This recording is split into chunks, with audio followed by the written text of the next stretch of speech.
It's time for me! Here's this week's post-game therapy, the Olympics edition. Hello, global sports obsessives and those who thought the biathlon was a new dental procedure.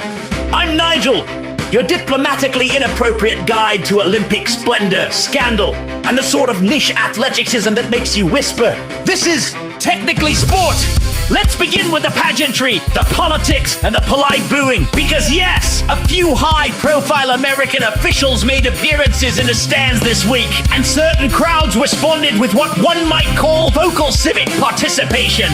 The US Vice President received a reception that can best be described as brisk, not quite a frostbite, but certainly a social chill. And as for President Trump, well, his mere orbit seems to produce a sort of upper-stead disturbance. You know how ski jumpers rely on wind conditions? Yes, that sort of disturbance. Now, Nigel is not here for partisan fisticuffs. Heaven forbid. But there is something magnificently Olympic about thousands of international spectators uniting in synchronized booing. At last, a true team event. Moving on to the sports that require both skill and alarming lack of self-preservation. Skeleton racing. This is the event where athletes willingly hurl themselves face first down an ice chute on what appears to be a bacon tray with ambitions. One competitor clocked speeds near 90 miles per hour while lying essentially nose to ice. If you've ever slipped in your kitchen wearing socks, imagine doing that deliberately for medals. In curling, tempers flared over what commentators describe as stone interference. Zoning initiated. That means someone's large granite pebble was not where it was expected to be. This caused dramatic sweeping pointed gesturing and the sort of diplomatic tension normally reserved for trade summits. I adore curling, it's chess, but with shouting. Then we had the sheer poetry of Nordic combined, the event that says, what if ski jumping wasn't exhausting enough? And we added cross-country racing after? It's the only sport where an athlete can soar majestically through the sky, land, and then immediately look as though they regret every life decision.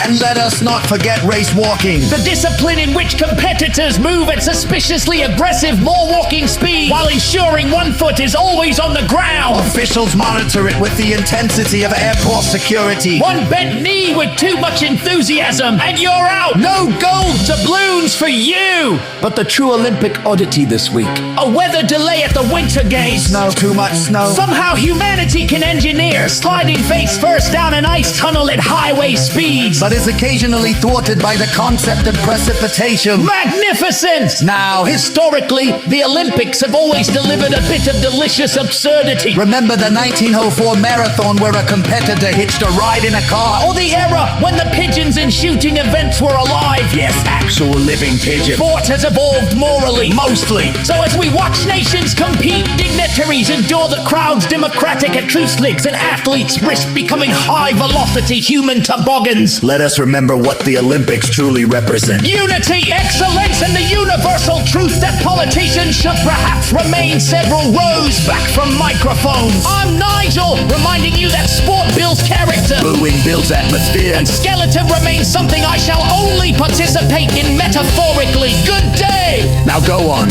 have a lie down. You've earned it!